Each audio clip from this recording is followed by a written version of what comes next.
일꾼이 되라라는 제목으로 우리 하나님의 말씀을 증거하겠습니다. 예수 그리스도를 믿게 되면 우리에게는 놀라운 기쁨이 생기게 됩니다. 구원의 감격이죠. 그리고 구원받은 우리는 하나님의 은혜에 그 다음부터 이제 반응하는 삶을 살게 되어 있습니다. 하나님을 향한 예배, 또 함께 주 안에 있는 형제들을 향한 사랑과 섬김, 그리고 그 과정 속에서 내 자신의 연약한 부분들이 더욱더 발견되면서 예수님을 붙들지 않고 복음의 은혜 안에 있지 않으면 나는 살아갈 수 있는 존재가 아니구나 라고 하는 것을 발견하게 됩니다.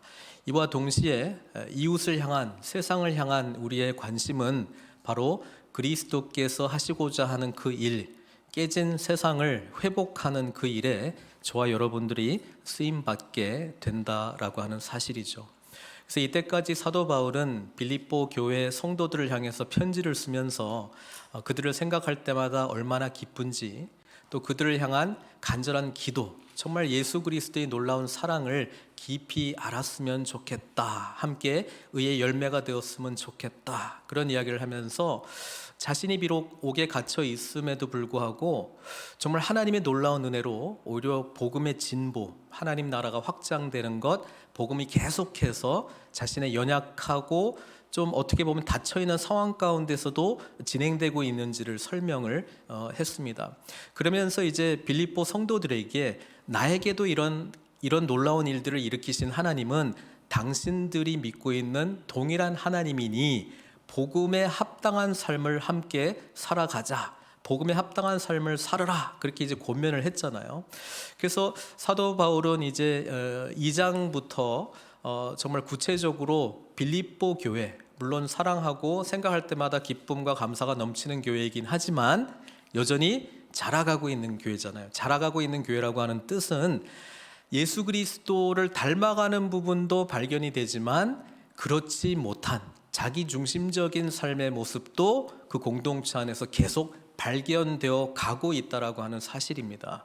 그래서 특히 원망하고 시비하는 것, 그리고 한 마음이 되지 못한 것들을 이야기를 합니다. 그러면서 2장 앞부분에 그러니까 우리가 같은 마음을 품자, 우리가 정말 따라가야 될 우리 삶의 본은 무엇인가, 바로 예수님 아닌가. 그분은 하늘 영광 버리고 종의 형체를 입고 이 땅 가운데 오셨다, 그리고 섬기셨다, 죽기까지 아버지 하나님의 뜻에 순종하는 삶을 살았다, 그런 이야기를 하면서 우리 지난주에, 제가 이때까지 쭉 요약하는 거예요. 지난주에 뭡니까? 구원받은, 우리에게 이미 주신 그 구원을 이루라라고 하는 말씀을 전했습니다. 그렇죠? 자, 이런 말씀을 이제 들을 때 이런 생각이 들죠. 뭐 다 좋은 말이긴 한데 도대체 누가 그렇게 산단 말인가? 그렇죠? 오늘 사도 바울은 정말 실제적으로 보여지는 두 사람을 이야기를 합니다.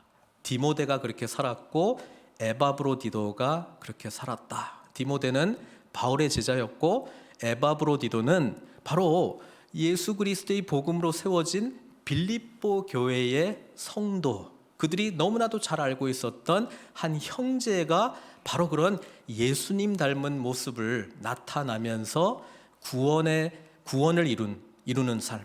그게 뭡니까? 우리가 예수님 닮아가는 삶이거든요.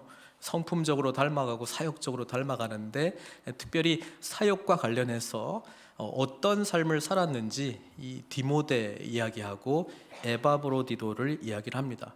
사실 사도 바울은 지금 옥에 갇혀 있으면서 자신의 이 놀라운 발견, 깨달음, 또 빌립보 성도들에게 전하고 싶은 말씀을 빨리 전하고 싶었습니다. 그래서 오늘 우리가 읽었던 본문의 내용을 보면은 에바브로디도를 먼저 보내겠다라고 이야기를 하고 디모데는 좀 후에, 왜냐하면 지금 어떤 상황이냐면은 23절에 보니까 그러므로 내가 내일이 어떻게 될지를 보아서 곧 이 사람이 이제 디모데잖아요. 이 사람을 보내기로 바라고. 그러니까 사도 바울은 지금 재판을 앞두고 있습니다.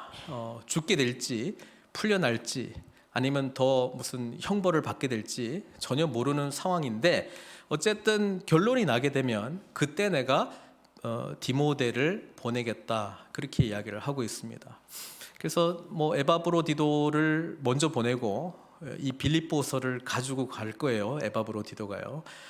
에바브로디도 편으로 이제 편지를 보내고 디모데를 이제 보낼 것이다 그런 이야기를 하면서 이때까지 이야기했던 것, 정말 예수님을 닮아가는 삶이 무엇인가, 두렵고 떨림으로 구원을 이루는 삶이 무엇인가, 예수님을 닮아가는 삶이 무엇인가를 디모데하고 에바브로디도를 통해서 설명해주고 있습니다. 그래서 오늘 우리는 이 두 인물에 대해서 좀 주의 깊게 보려고 해요. 사도 바울이 도대체 뭐라고 이야기를 하고 있는지, 디모데에 대해서 뭐라고 이야기하는지, 에바브로디도에 대해서 뭐라고 있는지. 왜냐? 이들이 예수 그리스도를 닮아가는 삶의 모습을 보여주고 있기 때문에, 모범이 되고 있기 때문에.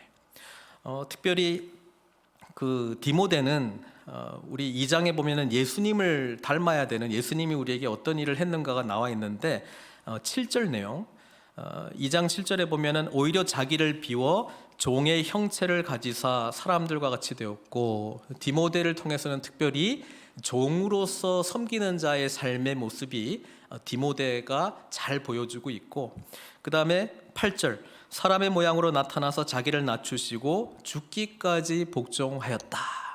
에바브로디도는 이 빌립보 교회가 보낸 일을 마무리를 해야 되는데 도중에 병이 들었거든요. 그래서 거의 죽다 살아났단 말이에요. 그래서 죽기까지, 죽진 않았지만 거의 죽음의 직면에 이르렀던, 그렇지만 이 사명을 끝까지 완수했던 모범, 예수님 닮고 있는 그 에바브로디도에 대한 이야기를 하면서 이 편지를 받고 있는 빌립보 성도들에게 복음의 일꾼이 되는 것이 무엇일까? 주님 닮아가는 삶, 그 삶 중에서 사역적으로 닮아가는 일꾼이 된다라고 하는 것이 무엇인지를 이 두 인물을 통해서 설명해주고 있다는 것입니다. 그래서 오늘은 이 두 인물을 잘 보면서 우리에게도 디모데 같은 모습이, 또 우리에게도 에바브로디도 같은 모습이 나타나고 있는 모습들이 있다면 더욱더 강렬하게 나타나기를, 또 부족한 부분들이 있다면 이 부분도 우리에게 이루어 주시옵소서, 그렇게 기도하는 마음이 생기기를 바랍니다. 19절에 보면 이렇게 이야기해요. 내가 디모데를 속히 너에게 보내기를 주 안에서 바람은 너의 사정을 알므로 안위를 받으려 함이니. 사도 바울은 지금 빌립보 교회가 분열의 조짐, 또 실제로 갈등이 있다라고 하는 것을 알고 있었습니다. 그래서 1장에서는 칭찬 일색이었거든요. 너희를 생각할 때마다 기쁘다, 감사가 넘친다. 그렇지만 이 문제를 다루기를 원했습니다. 그렇지만 한 가지 확신했던 게 있었는데 뭐냐면은 복음이 너희들이 받아들였고 복음으로 세워진 교회이기 때문에 복음 안에 있으면 우리는 예수 그리스도의 마음을 품게 되고, 그 마음을 품게 되면 이 모든 원방과 시비, 갈등의 문제들이 해결될 것을 믿었다라고 하는 것이죠. 그래서 디모데를 보낼 때는 적어도 변화된 이 문제를 직시하고 깨달음을 얻고 주님 안에서, 복음 안에서 해결하고 있는 모습의 소식들을 전해 듣고 싶었다라고 하는 것입니다. 그 이야기가 19절 말씀이죠. 너의 사정을 알므로 안위를 받으려 함이니. 사랑하는 성도 여러분, 우리 교회, 늘푸른 선교교회의 소식들, 우리가 모일 때마다의 전해 듣는 소식들은 늘 이런 사도 바울이 소망하는 안위의 메시지들이 곳곳에서 일어나기를 축복드립니다. 20절에 보면은 이는 뜻을 같이하여 너희 사정을 진실하게 생각할 자가 이밖에 내게 없습니다. 사도 바울이 디모데에 대해서 하는 이야기 중에서 우리 한글 성경이 이렇게 부각되진 않았는데 영어가 훨씬 더 맞는 것 같아요. 뭐라고 이야기하냐면은 I have no one else like him. 사도 바울과 디모데 같은 자가 없다. 디모데 같은 자가 없다. 이렇게 이야기를 하고 있습니다. 그리고 뒤에는 그 내용을 설명하고 있거든요. 우리가 피택사 교육할 때에 제가 이런 질문을 합니다. 우리에게 기억에 남는 장로님, 우리에게 정말 기억에 남는 안수 집사님, 정말 저런 분 없다 라고 기억이 되시는 분이 누구인지 우리가 좀 나누는 시간들을 좀 가졌습니다. 제가 이 질문을 했던 이유는 그렇게 기억에 남는 분, 물론 안 좋은 기억도 있더라고요. 좋은 기억으로 기억에 남는 분들은 우리에게 믿음으로 살아가는 것은 이런 것이구나 라고 하는 것을 뭐 이렇게 해라 저렇게 하라 말 필요 없이 그냥 우리에게 심어주거든요. 실제로 그 영향력이 엄청나게 큽니다. 그래서 우리는 의식하든 의식하지 않든 우리는 늘 메시지를 전해요.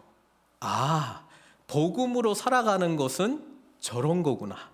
좋은 메시지든 안 좋은 메시지든 항상 전하고 있다라고 하는 것을 기억할 필요가 있습니다. 저는 그때 나누면서 이런 소망하는 마음이 있었습니다. 정말 우리 교회에 정말 저런 분 없다. 저런 장로님 없다. 저런 목사 없다. 저런 안수 집사님 없다. 저런 권사님 없다. 저런 집사님 없다. 이런 이야기를 들을 때에 우리가 정말 복음 안에서 자라가고 있는 것이죠. 바울은 확신을 가지고 이야기했습니다. 디모데 같은 사람 없다. 그러면서 어떤 디모데의 모습이 사도 바울의 마음 가운데 심겨져 있는지를 이제 설명해 주고 있는데 이렇게 이야기해요. 너희 사정을 진실이 생각할 자가 디모데밖에 없다 이 말이거든요. 영어 성경은 이렇게 말합니다. Show genuine concern for your welfare. 그러니까 상대방에게 필요한 것, 상대방에게 유익이 되는 것을 정말 진심으로 생각하는 그런 사람이 디모데밖에 없다는 거예요. 이게 무슨 말이겠어요? 자기 중심적인 삶을 살지 않고 타인 중심적인 삶을 살아가는 사람은 이런 모습이 나타나거든요. 무슨 말이냐? 예수님께서 나의 삶의 주인이 되셨다라고 하는 의미는 나처럼 생각하는 분, 나의 아픔, 나의 고통, 나의 모든 것을 정말로 귀하게 생각하고 여겨주시는 분은 우리 하나님밖에 없구나 라고 하는 깨달음이 없으면 나도 주님 닮아서 이렇게 섬겨야지라고 하는 마음이 어떻게 경험이 되겠어요? 나와 같은 자, 죄 때문에 죽을 수밖에 없었던 자, 그냥 내버려 둬도 되는 자, 하나님께서 외면치 않으시고 하늘 영광 버리시고 인간의 몸을 입고 종의 모습으로 죽기까지 모든 것 아낌없이 쏟아부으신 그 주님을 우리가 만났다면, 그리고 그 주님께서 나의 삶의 주인이 되셨다면 다른 사람을 섬기는 삶이야말로 주님께서 기뻐하시는 삶이라고 알고 타인 중심적인 삶을 살지 않겠습니까? 그런데 디모데가 그러고 있다는 거예요. 디모데는 다른 사람들을 genuinely, 진짜로, 진정으로, 가식적인 게 아니라 어떤 포지션이 있어서 그렇게 해야 되기 때문에 하는 것이 아니라 정말로 귀하게 여기고 정말 예수님 만났으면 좋겠다, 정말로 잘 되었으면 좋겠다, 이런 마음으로 한 사람 한 사람을 섬겼던 것을 사도 바울이 칭찬하고 있는 것이죠. 그들이 다 자기 일을 구하고, 여기서 말하는 그들이 누굴까 궁금하긴 해요. 근데 교회 밖에 있는 안 믿는 사람들을 이야기하는 게 아니고 지금 교회 안에 있는 사람들을 지칭하고 있는 것 같아요. 그들이 다 자기 일을 구하고 그리스도 예수의 일을 구하지 아니하되. 사도 바울도 많은 사람들을 복음 안에서 거쳐가지 않았겠습니까? 어떤 리더십의 자리에 오를 수 있는 그런 자질이 되는 사람들 많이 있지 않았겠습니까? 그런데 보니까 열심으로 하긴 하는데 예수님의 일을 구하는 게 아니라 자기 일을 구한다? 그게 무슨 말입니까? 주님 만났는데 자기 중심성의 문제가 해결이 안 된 거예요. 그러니까 열심도 자기 중심적인 열심으로 주의 일을 열심으로 하겠죠. 근데 이게 뭐예요? 문제를 일으킨다는 것입니다. 내가 보니까 이거 디도가 좀 섭섭할 것 같아요. 디도도 있고 뭐 다른 사람들도 있는데 디모데 같은 사람 없다 이러니까.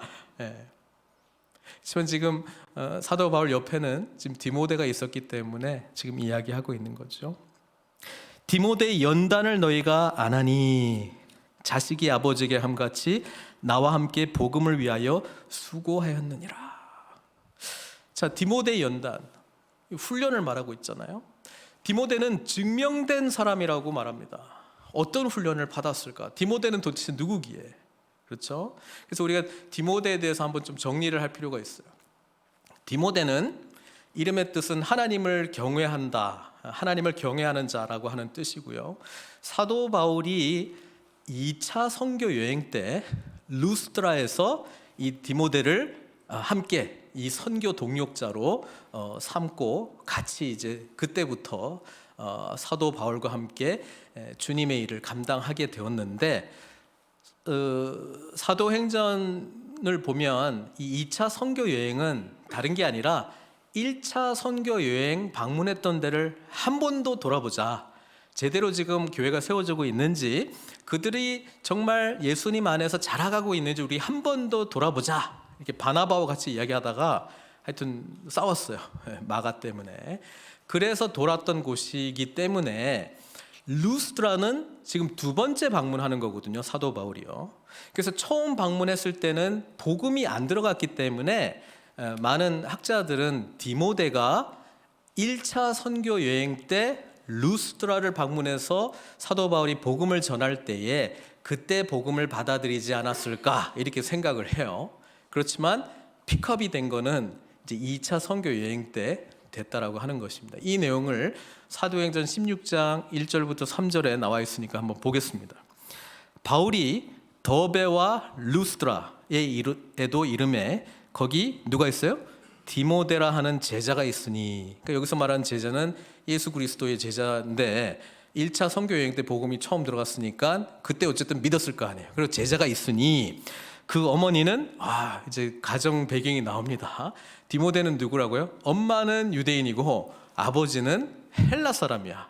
그러니까 이게 정통 또 유대인은 또 아니에요. 엄마 쪽만 유대인이에요. 디모데는 그 루스드라와 이고니아에 있는 형제들에게 칭찬받는 자니, 이렇게 돼 있습니다. 그러니까 디모데의 어떤 성품적인 면이 어떤 거가 있냐면은 주변 사람들이 이제 칭찬한다는 것이거든요. 그래서 우리도 우리 PTXA 교육할 때 디모데 전서에 보면 감독의 직분은 집사의 직분은 이런 부분이 있는데, 하여튼 칭찬받는다라고 하는 게 교회 안에서만의 칭찬이 아니라 교회 밖에 있는 사람들로부터도 뭔가 선한 모습이 나타난다라고 하는 것인데, 디모데에게 이런 모습이 있었다라고 하는 것입니다. 그래서 우리 예수 믿는 사람들은 뭔가 교회 안이든 교회 밖이든 뭔가 좀 선한 모습, 그 선한 모습이라고 하는 거는 자기 중심성을 탈피하고 다른 사람을 위한 어떤 삶의 모습이 드러난다라고 하는 것인데, 이게 이제 칭찬받는 내용이 되겠죠.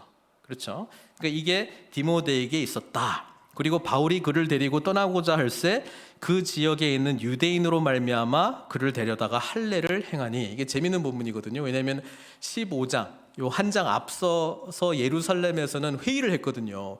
이방인들이 꼭 할례를 해야 되냐, 안 해도 된다라고 결론을 내렸는데 16장 딱 넘기면은 디모데에게 할례를 행한 이야기가 나와요. 그래서 왜 했느냐? 사도 바울 입장에서는 할례 무할례, 할례 받았냐 안 받았냐 상관이 없었어요. 복음으로 구원받는다라고 하는 건 알고 있었는데, 지금 디모데하고 데리고 다니면서 같이 복음을 전하려고 하니까 저 헬라인이 왜 우리 동네에 와? 유대인들은 아무도 안 만나거든요. 이방인들 교제 안 하거든요. 그러니까 복음 전하는데 걸림돌이 되는 거예요. 그 사도 바울은 어떻게 복음을 전했어요? 처음에는 유대인 회당에 먼저 들어가서 말씀 전할 수 있는 기회가 손님에게 주어지니까 그때 말씀 피면서 이제 복음을 이제 전하는 건데, 디모데와 같이 가면은 걸림돌이 자꾸 되니까 안 되겠다 디모데, 할례 받자, 그렇게 해가지고 선교의 어떤 걸림돌이 안 되도록 일단 디모데가 할례를 받게 했습니다. 왜냐하면 모든 사람들이 그 아버지는 헬라인 줄 다 알미러라. 그럼 디모데가 이런 복음을 받아들이고 성장하게 된 어떤 이유는 뭘까라고 좀 다른 데를 찾아보면 또 나와 있어요. 디모데 후서에 이 디모데의 이 배경, 어머니는 유대인인데 할머니까지 이야기가 나오거든요. 거기 한번 보겠습니다. 디모데후서 1장 5절 말씀. 사도 바울이 말년에 디모데에게 목회를 이렇게 해라 라고 하는 목회 서신을 썼는데 거기에 이런 내용이 있어요. 이는 내 속에 거짓이 없는 믿음이 있음을 생각함이라. 이 믿음은 어디서부터 왔다고요? 먼저 외조모 로이스와, 그러니까 할머니 로이스, 그 다음에 어머니 유니게, 영어로 하면 유니스죠. 유니게에게서 그 믿음이 있었는데 내 속에도 있는지를 확신하노라. 그러니까 적어도 우리는 디모데가 그냥 아무 배경 없이 복음을 받아들였다라기보다도 할머니를 통해서 전해준, 이때는 예수님 믿는 믿음이라기보다는 유대교적 믿음이 전해졌구나. 그리고 어머니를 통해서 적어도 삶의 모습에서 이런 것이 하나님을 섬기는 삶이구나 라고 하는 것을 배웠다라고 하는 것을 우리는 좀 짐작할 수 있습니다. 그렇지만 아버지와 결혼을 하면서 할례를 행하는 것은 못했던 것 같아요. 그 어머니가 뭐 힘이 없었던지 왜 헬라인 남편을 얻게 되었는지 우리는 알 수는 없지만은 어쨌든 할례를 받지 않게 했다는 거는 또 이 가정 안에 왠지 좀 갈등이 있지 않았을까 하는 좀 생각도 좀 하게 됩니다. 어쨌든 이 모계 쪽으로 신앙이 전해졌고요. 그 다음에 디모데후서 이제 3장 16절은 우리가 잘 아는 성경에 대한 말씀인데 그 앞절 3장 15절에 디모데에 대한 이야기가 나와 있어요. 뭐라고 나와 있냐면은 또 어려서부터 뭘 알았어요? 성경을 알았나니. 그러니까 이때 성경은 완성이 아직 안 됐기 때문에 구약 성경을 알았단 말이거든요. 그러니까 디모데는 어렸을 때부터 성경을 알았는데 누구한테 배웠다는 거겠어요? 엄마, 할머니. 엄마하고 할머니가 이 말씀 공부를 굉장히 잘 시켰던 것 같아요. 그리고 이 말씀 공부가 밑바탕이 되어서 사도 바울이 딱 와서 이 구약 성경이 도대체 무슨 이야기를 하느냐라고 할 때 예수님에 대한 이야기구나 받아들이게 되었고, 그 다음에 두 번째 사도 바울이 루스드라에서 방문했을 때 나와 같이 가자. 사도 바울이 디모데의 뭔가 다른 사람부터 칭찬받고 말씀으로 이렇게 잘 양육되고 뭔가 좀 준비가 된 것 같은 것을 발견했던 것 같아요. 그 다음부터 사도 바울이랑 계속 동행하는 거거든요. 사도행전 16장에 세워지는 첫 번째 유럽 땅의 첫 번째 교회가 뭡니까? 빌립보 교회거든요. 사도 바울이 빌립보에 방문했을 때는 회당이 없어요. 10명 정도 유대인이 모이면 회당을 만들 수 있는데 10명 정도도 안 되는 거예요. 유대인이 거의 없는 거예요. 그러니까 기도처라도 있을까요? 이렇게 찾아보니까 자주 장사를 하는 루디아라고 하는 여인을 만나게 되고 복음을 전하게 되고 믿게 되고, 또 뭐 귀신 들려가지고 점치는 그 여종 쫓아냈더니 이것 때문에 뭐 수입이 없어졌다고 막 이렇게 해가지고 이렇게 감옥에 갇히게 되고 뭐 하여튼 이런 일들이 있어요. 그리고 그 간수가 예수님을 믿게 된 이야기가 이제 사도행전 16장에 나오는데 이때 누가 있었다고요? 누가 있었다고? 디모데가 이게 다 봤다니까요. 그러니까 디모데는 사도 바울이 어떻게 사역을 했는지, 어떤 말씀을 전했는지, 또 말씀을 전할 때 하나님이 왜 축복을 안 해주고 감옥으로 보내지? 왜 채찍에 맞게 하지? 저럴 때 바울과 실라의 반응, 저들은 왜 찬양을 하지? 이 모든 걸 지켜보면서 복음으로 살아간다라고 하는 거는 이런 거구나. 뭔가 차원이 다른 어떤 삶을 말하고 있구나. 때로는 고난도 있구나. 뭐 이렇게 탄탄대로처럼 이렇게 뭔가 빡 펼쳐지는 게 아니라 우리의 생각과 계획에 어긋나는 일들이 많이 있구나. 그렇지만 거기에도 신실하신 하나님의 선하심이 있구나. 이런 거를 배우지 않았겠어요, 디모데가요? 사도 바울만 쳐다보는 거예요. 어떻게 반응하나? 어떻게 기도하나? 어떻게 찬양하나? 어떻게 저럴 수 있지? 내가 믿는 하나님 도대체 어떤 분이시지? 고민을 가지고. 그래서 이렇게 디모데는 사도 바울을 바라보면서 스승과 제자의 관계 속에서 사역을 같이 하면서 예수님이 어떤 분이신지를 배우게 되었다라고 하는 것이죠. 이 모든 거가 함축이 되어서 디모데의 연단을 너희가 아나니 이렇게 이야기를 하는 것입니다. 사랑하는 성도 여러분, 저와 여러분들은 어떤 연단을 받고 있습니까? 복음 안에서 우리의 삶의 진정한 주인은 예수님이시다라고 하는 이 진실한 고백에 이르도록 하나님께서는 저와 여러분들을 어떻게 연단해 가고 있습니까? 사실 우리 모든 삶이 이런 연단의 과정 아니겠습니까? 하나님을 배워가는 이 모든 삶의 과정이 연단 아니겠습니까? 그런 점에서 우리는 우리의 삶이 우리의 메시지다. 예수님을 어떻게 믿는 것인가에 대한 메시지라고 하는 사실이죠. 근데 이 메시지가 항상 강력하지는 않아요.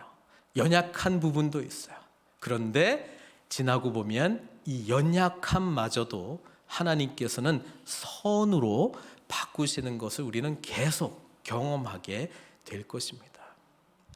디모데는 연단을 받았습니다. 그래서 자식이 아버지에게 함같이 나와 함께 복음을 위하여 수고하였느니라. 처음에는 스승과 제자의 관계였지만 이제는 그 오랜 시간 동안에 함께 먹고 자고 또 함께 사역을 하고 말씀을 나누고 디모데의 여러 가지 고민들, 이게 어떤 사역적인 현장에서 풀어지고 또 더 큰 깊은 고민 속에 나아가면서 이들은 아버지와 아들의 영적인 아비와 영적인 자녀의 관계가 되었다라고 하는 것을 지금 말씀해주고 있지요.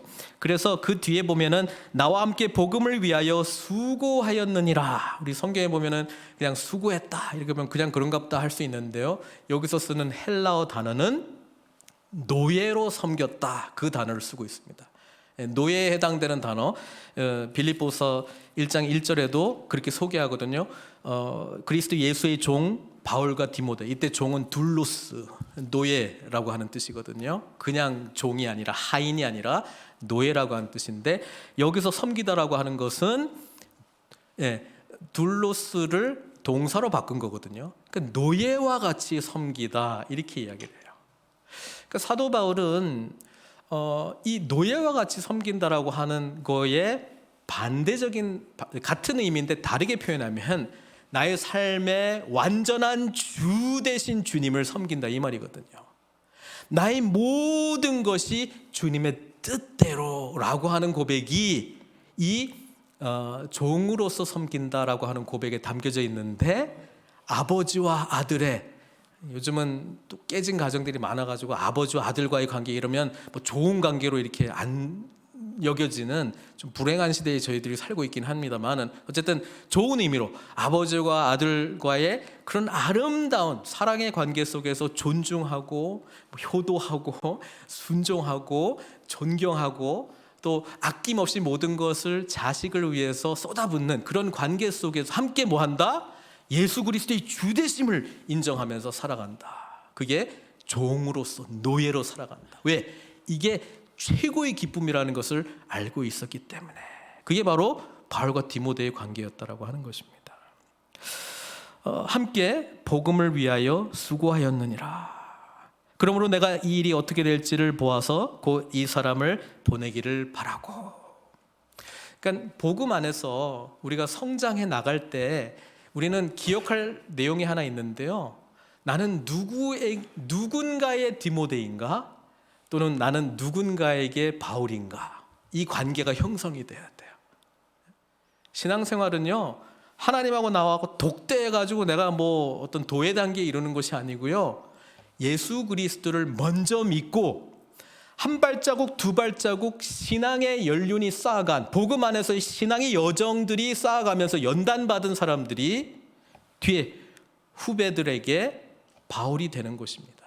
그리고 그들과 함께 사랑의 관계를 누리게 되면 아버지와 아들의 영적 관계가 형성이 되는 것이고, 그 과정 속에 또 뭐예요? 그 디모데도 맨날 디모데로만 있는 게 아니잖아요. 나중에 또 감독도 되는 거잖아요. 바울은 또 죽고 또 사라질 거 아니에요. 그러면 또 누군가의 바울이 되는 것이죠. 그래서 이 관계가 우리 가운데 있어야 되는 것입니다. 예수님 믿고 신앙의 연차가 지나가는데 내 뒤에 디모데가 없네 이러면 지금 뭔가 지금 부족한 부분이 있는 거예요. 거기에서의 풍성함을 누리지 못하는 거예요. 하나님은 하나님과 나와의 관계에서의 풍성함이 있어요. 그렇지만 더 풍성함을 누리기 위해서는 공동체의 일원과 함께 우리가 관계를 맺고 함께 신앙생활에 나갈 때에 그 삶의 영역만큼이나 우리의 풍성함이 우리의 삶 가운데 더해진다라고 하는 것이죠. 이게 바울이 전하고 있는 기쁨의 내용입니다. 나와 하나님과의 기쁨이 있어요. 그런데 저 영혼이 변화된 것을 보는 이 바울의 기쁨이 있어요. 디모데를 바라보는 이 기쁨이 있어요. 우리가 자녀들을 바라볼 때 기쁨이 있잖아요. 그 자녀들이 또 자녀들을 낳을 때에 기쁨이 있잖아요. 그 기쁨이 복음 안에서 똑같이 생명을 주는 복음인데 왜 없겠어요? 그 풍성함을 누리라고 지금 말씀하고 있는 것이죠. 빌립보 교회 성도들은 디모데보다는 에바브로디도를 더 잘 알았을 거예요. 그들 중에 한 명이었기 때문에. 그래서 이제 사도 바울은 에바브로디도에 대해서 이야기를 합니다. 그러나 에바브로디도를 너에게 보내는 것이 필요한 줄로 생각하노니, 지금 5가지 타이틀을 줍니다. 에바브로디도에 대해서요. 나의 형제요, 함께 수고한 자요, 함께 군사된 자요, 너희의 사자요, 내가 쓸 것을 돕는 자. 이게 원어로는 단어 1개씩인데 어떤 거는 막 풀어져 가지고 저게 분명하진 않거든요. 첫 번째는 형제입니다. 사도 바울은요, 유대인 중에서도 베냐민 지파 사람이었습니다. 그리고 가장 엄격한 유대교의 전통을 따랐던 바리새인 중에 바리새인이었습니다. 그렇죠? 그러니까 가장 유대인다운 사람이 누구? 사도 바울이었죠. 디모데는 누구예요? 반쪽 유대인. 그렇죠. 엄마는 유대인, 아빠는 헬라인. 그리고 에바브로디도는 순 100% 이방인. 그렇잖아요. 에바브로디도는 빌립보에 있는 성도로서 정말 유대인들이 정말 개처럼 여겼던 이방인들이었거든요. 근데 사도 바울이 에바브로디도를 뭐라고 불러요? 나의 형제, brother, 가족이라고 지금 부르고 있습니다. 그들과 함께 유대인들은 이방인과 식탁 교제를 안 나누지만 식탁 교제를 나눕니다. 더 놀라운 것은 그리스도의 성찬을 그들과 함께 나누면서 그리스도 안에서 우리가 한 가족이 되었다라고 하는 그 타이틀이 뭐예요? 나의 형제요. 사실 바리새인으로 살면서 얼마나 엄격했는지, 같은 유대인 중에서도 너희는 하급 유대인, 너희는 중급 유대인, 우리는 최상위 유대인, 이렇게 구분했던 게 바리새인들이잖아요. 그랬던 바울이 예수님을 만나서 그 은혜의 풍성함을 알아서 뭐예요? 자기중심성을 탈피하고 타인 중심적인 삶으로 나아가는 게 나의 관계의 지경이 넓어지고 있다라고 하는 거거든요. 어디까지? 땅끝까지, 이방인에까지 이르게 되었다라고 하는 것입니다. 이게 영적 성숙의 여정 속에서 저희가 늘 생각해야 될 거예요. 예수님의 그런 은혜를 누리지 못하면 사실은 우리가 그 나이가 들수록요 더 관계가 좁아져요. 나랑 같은 사람하고만 있기를 원해요. 그렇게 돼요. 근데 복음은 우리로 하여금 관계의 풍성함으로 계속 인도를 해줍니다. 어디까지? 선교사님들은 완전히 다른 문화, 그렇죠? 완전히 다른 언어까지도 인도해 준다라고 하는 게 그리스도의 풍성함의 은혜를 깊이 경험하기 때문 아니겠습니까? 자, 그래서 나의 형제요, 함께 수고한 자, 영어로는 coworker, 함께 일을 같이 했다. 어떤 수고였을까요? 복음을 전하고 복음으로 사람을 세우고 복음으로 공동체를 세우는 수고를 말하고 있겠죠. 그게 복음의 일꾼이 해야 되는 거잖아요. 복음을 전하고, 그러니까 전하기 위해서는 내 자신이 먼저 복음이라고 하는 것을 누려야 되겠죠. 복음으로 사람을 세우고 복음으로 공동체를 세우는 것, 그게 복음의 수고라고 하는 사실입니다. 그리고 함께 군사된 자요. 에베소서에도 전신갑주 full armor이 있잖아요. 근데 이 함께 군사가 되었다라고 하는 것은 대적하는 자들을 향해서 함께 우리가 맞서 싸운다라고 하는 것이죠. 로마 군인들은 자기 키만한 그런 방패를 들고 다니면서 함께 모일 때는 정말 그 벽과 같은 그런 보호를 할 수 있었잖아요. 그래서 어깨와 어깨를 맞대고 한 사람보다는 두세 사람이 함께 모일 때 더 강력한 그런 힘을 발휘할 수 있는 그런 공동체로 외부의 공격 또는 내부 안에서 일어나는 사탄의 공격에 대해서 방어하고 또 더 적극적으로 공격해 나갈 수 있었던 함께 군인이다. 이 단어가 특별한 것은 빌립보가 로마의 식민 도시였거든요. 그래서 퇴역한 군인들을 로마가 어떻게 처리를 해야 되는데 빌립보로 많이 보냈습니다. 여기서 너희들의 삶을 로마인답게 살아라. 뭐 땅도 주고 집도 주고 뭐 이렇게 은퇴한 퇴역 군인들이 많이 갔거든요. 그래서 빌립보 성도들 중에 이제 군인의 이 은유를 사용했을 때 팍팍 와닿는 부분이 많이 있었을 거예요. 그래서 우리는 함께 군인이 되었다, 군사가 되었다, 그렇게 이야기를 합니다. 자, 이거는 에바브로디도와 바울의 관계를 이야기한다면 나머지 두 개는 에바브로디도와 빌립보 교회에 대해서 관계를 설명하고 있는데, 첫 번째는 사자, 너희 사자. 여기서 사자로 쓴 이 단어는 아포스톨로스거든요. 사도할 때 쓰는 단어입니다. 사도의 뜻은 보냄을 받은 자라고 하는 뜻이거든요. 그러니까 빌립보 교회에 보냄을 받은, 전권을 위임받은 그런 자라고 하는 것을 이야기해주고, 내가 쓸 것을 돕는 자라, 이것도 한 단어예요. 레이투르고스라고 하는 한 단어인데 그 의미는 어떤 공공적인 어떤 섬김을 할 때 쓰는 단어이긴 한데요. 이게 유대인들이 구약 성경을 헬라어로 바꾼 70인역이 있는데, 거기에 보면은 이 단어가 레위인들이 하나님을 위하여 제사 드릴 때, 섬길 때에 이 단어가 독특하게 지금 사용된 것을 볼 때, 지금 에바브로디도는 이렇게 보냄받은 사도이기도 하지만 또는 돕는 자.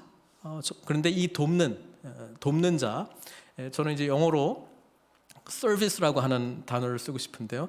서비스를 하는데 어떤 서비스냐 하면은 마치 제사 드리는 것과 같은 그런 섬김을 하는 자라고 지금 지칭을 하고 있습니다. 그래서 에바브로디도가 굉장히 중요한 역할을 했는데, 뭐냐면 로마의 감옥에 갇혀 있는 바울을 돕기 위해서 물질을 보내주거든요. 그러니까 그 물질을, 재정을 전달한 사람이 에바브로디도고, 사도 바울이 감옥에 있으면서 필요한 것들을 이 에바브로디도가 다 물질적으로 또는 관계적으로 이렇게 지원을 했던 것으로 성경은 지금 말하고 있습니다. 그런데 그 물질을 전할 때에 빌립보서 마지막 4장에 보면은 이렇게 표현을 해요. 빌립보서 4장 18절에 보면은 사도 바울이 이런 이야기를 해요.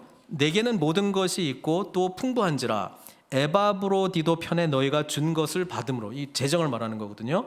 내가 풍족하니 이는 받으실 만한 향기로운 제물이요 하나님을 기쁘시게 한 것이라, 이렇게 이야기합니다. 그래서 이 재정적인 필요를 채워주는 것을 마치 하나님 앞에 제물을 드려서 향기로운 제물이 되게 했다라고 하는 제사 레위인들과 같은 섬김으로 지금 표현을 하고 있습니다. 그래서 우리가 예배 드리는 거를 영어로 표현할 때 뭐라고 표현해요?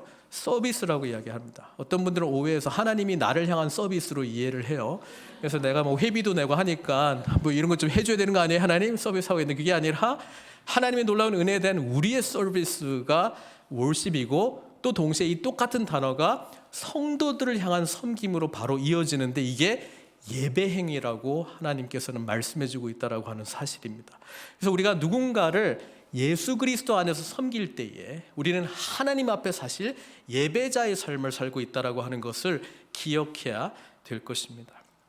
이 에바브로디도가요, 정말 귀한 마음으로 누구를 보낼고 할 때 뭐 자원해서 했든지 아니면 공동체가 에바브로디도 너밖에 없어 해가지고 보냈는지, 어쨌든 신뢰하고 물질을 보내고 바울이 정말 잘 감옥에서의 삶을 잘 영위할 수 있도록 도움을 주었는데, 문제는 뭐냐면 병이 들었다는 것이죠. 자, 병이 들었던 이 에바브로디도의 심정이 여기에 나와 있는데요. 이렇게 되어 있습니다. 26절에 보면 그가 너희 무리를 간절히 사모하고 자기가 병든 것을 너희가 들은 줄을 알고 심히 근심한지라, 이렇게 되어 있습니다. 이게 뭐냐면 나는 사도 바울을 도와주려고 왔는데 병이 드니까 민폐가 된 것 같은 거예요. 도움도 못 주고 병들었고 오히려 내가 도움을 누군가가 또 병수발을 또 들어야 될 거 아니에요. 그래서 이렇게 된 게 너무 싫은 거예요. 그래서 이 소식이 또 빌립보 교회에 또 전해지니까 더 싫은 거예요. 이게 우리 선교사님들의 마음이에요. 우리 선교지에 가 있을 때요, 뭔가 본국에 보낸 파송교회 보고하고 싶어요. 근데 때로는 보고 못할 게 많이 있고요. 뭐 이런 거 있잖아요. 사고 났어요. 뭐 병들었어요. 그러니까 내가 원래 해야 될 일이 있는데 그거 못하고 그냥 약간 시간 낭비하는 것 같고 민폐가 된 것 같고 피해가 된 것 같은 그런 마음이 들 때가 있어요. 사도 바울은 뭐라고 이야기하냐면 이런 사람들을 뭐 하라고요? 29절에 존귀히 여기라. 그리고 그 병들었던 것을 이렇게 설명합니다. 30절. 그가 그리스도의 일을 위하여 죽기에 이르러도 자기 목숨을 돌보지 아니한 것은 나를 섬기는 너희의 일에 부족함을 채우려 함이니라. 사도 바울은 그것이 에바브로디도가 나는 아무것도 못하고 병들어가지고 내가 정말 쓸모없는 존재가 돼 있는 거 아닌가 이렇게 하고 있는데 오히려 그리스도를 닮은 죽기까지 이른 섬김으로 연결시켜주고 있습니다. 존귀히 여기라 이렇게 이야기해주고 있습니다. 저는 가슴 아픈 그 이야기 중에 하나가 우리 최동 선교사님께서도 이렇게 방문하셨을 때 우리 선교사님 최양 선교사님 이런 이야기를 했어요. 목사님 우리 한 게 없는데 우리 성도님들 우리 안 반겨주면 어떡하죠? 네, 너무 가슴이 아팠어요. 그런 생각을 한다는 것 자체가 가슴이 아팠어요. 선교사님들 그런 마음 있어요.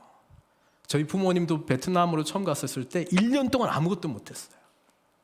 아들한테도 뭔가 보고를 해야 될 것 같은 강박관념이 있는 거야. 뭐 하세요? 성경 읽고 있어. 뭐 죄 지었어요? 우리도 그렇게 바라는 건 아닙니까? 선교사님 가서 뭐 했어요? 한 일 내놔봐요. 열매 내놔봐요. 아무것도 한 게 없네. 우리 계속 후원하는 게 맞나? 주님의 일을 감당하는 자들을 향하여 우린 존귀하게 여기는 마음이 있어야 됩니다. 그리고 그들은 아무것도 하지 않을지언정 아파하고 그 땅에 있는 것만으로도 우리는 축복해 줘야 됩니다. 존귀히 여겨야 됩니다. 한국 교회가요 성장 일변도로 왔거든요. 요즘 이제 둔화하고 뭐 이렇게 하고 있는데 준비가 전혀 되지 않았습니다. 선교사님들도 마찬가지예요. 많이 보내고 많은 교회를 개척하고 많은 세대 교인들을 만들었다라고 하는 보고에 익숙했지 둔화되고 성장이 되지 않고 심지어 일이 전혀 되지 않고 틀어지고 추방되는 이야기 한국 교회가 그전에는 경험을 못했어요. 그래서 선교사님들이 전혀 이 트라우마에 대해서 준비가 안 됐다 보니까 죄인 된 것 같아요. 나 이거 하라고 하나님 보내셨고 교회가 보냈고 후원도 하고 있는데 나 일 못해요 하나님. 추방됐어요. 그래서 실패한 선교사로 생각해요. 요즘 이거 경험하고 있는 선교사님들 너무 많아요. 나의 정체성이 뭐지? 나 왜 보낸 거지? 하나님의 인도하심에 대해서 의문을 갖고 있어요. 내가 이때까지 했던 모든 거 정말 아무것도 아니었던가 이런 거 있어요. 그런데 이런 표현해요. 교회가 2번 죽인다고 우리를. 후원까지 다 끊어버려요. 아무것도 안 하네요. 추방됐다고요? 뭐 열매 없는 일을 하기 위해서 준비하시고요. 나가시게 되면 그때 후원할게요. 사랑하는 성도 여러분, 주님께서 어떻게 역사하실지 아무도 몰라요. 우리가 우리의 계획과 뜻과 선교사님의 뜻과 계획 속에서 파송이 되었을지라도 어떻게 될지 아무도 몰라요. 그때 우리가 가지고 있어야 될 마음이 있어요. 그게 사도 바울이 지금 가지고 있는 마음인데요. 2개예요. 19절 주 안에서 바람, hope in the Lord Jesus. 그리고 뭐예요? 주 안에서 확신, 24절 confident in the Lord. 사도 바울은요 복음의 씨앗이 심겨졌으면 그것이 생명이고 생명은 반드시 자라날 것이라고 하는 것을 믿었어요. 1장에 보면은 처음부터 하나님께서 시작하신 이 선한 일이 반드시 열매 맺을 것이라고 하는 확신 속에서 담대하게 빌립보 성도들을 향해서 감사와 기도와 이 편지를 쓰고 있잖아요.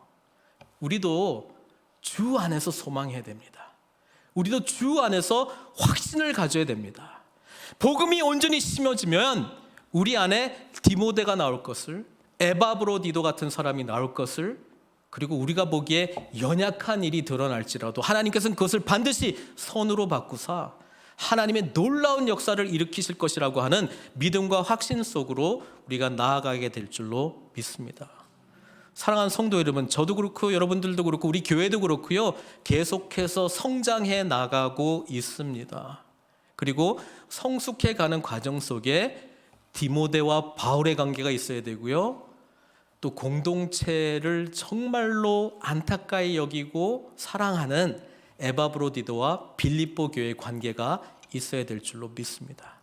우리는 끝까지 주님 안에서 소망하면서 확신을 가지면서 이 아름다운 공동체를 함께 일구어 우리 안에서의 디모데, 우리 안에서의 에바브로디도, 우리 안에서의 바울과 디모데의 관계, 우리 안에서 교회를 사랑하는 그런 사람들이 계속해서 일어나기를 소망해야 될 줄로 믿습니다.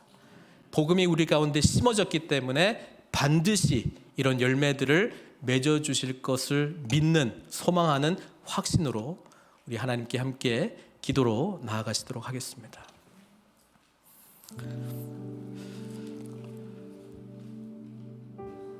교회는 예수 그리스도의 피값으로 세워집니다. 복음으로 세워집니다. 복음에 반응하는 사람들로 세워집니다. 예수 그리스도를 구주로 고백하는 사람들로 세워집니다. 자기 중심성을 탈피하고 타인 중심성으로 나아가는 사람들을 통해서 세워집니다. 디모데와 같은 자, 에바브로디도 같은 자, 예수 그리스도를 닮아가는 자의 모습이 우리 가운데, 공동체 가운데 얼마나 드러나고 있는지 우리 주님께서는 묻고 계십니다. 하나님께 기도했으면 좋겠습니다. 하나님, 예수님 닮은 자의 삶을 살아가기 위하여 바울 같은 자, 디모데와 바울 같은 관계, 디모데 같은 자, 에바브로디도 같은 자가 되게 해주십시오. 그래서 하나님께 영광 돌리게 해주십시오. 복음 안에서의 풍성함을 함께 누리게 해주십시오. 우리 교회를 세워주십시오. 계속해서 자라가는 교회 되게 해주십시오. 복음의 풍성함을 온전히 누리고 나누는 교회 되게 해주십시오. 함께 기도했으면 좋겠습니다. 기도하시겠습니다.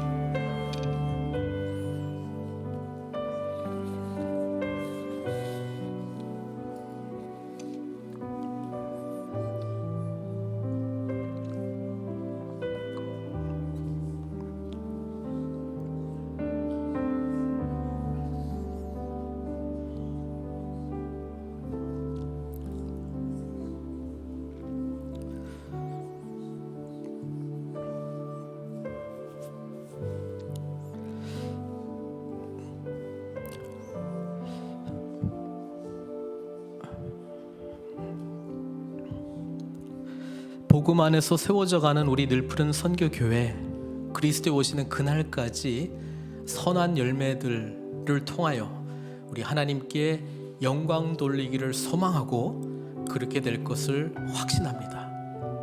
예수님을 닮아가는 디모데들을 일으켜 주십시오. 예수님을 닮아가는 함께 형제 자매요, 함께 믿음의 동역자요, 함께 군사된 자요, 함께 보냄을 받은 자요, 함께 서로의 필요를 돕는 자와 같은 에바브로디도들을 세워주십시오. 그 일에 쓰임받는 저희들 되게 해주셔서 주님 오시는 그날 하나님께서 우리 교회를 바라보시면서 너와 같은 자 없다, 너와 같은 자 없다, 너와 같은 자 없다, 이런 평가를 받으며 의의 열매로 하나님께 영광 돌리는 저희들 다 될 수 있도록 축복해 주시옵소서. 예수님의 귀하신 이름으로 기도드리옵나이다.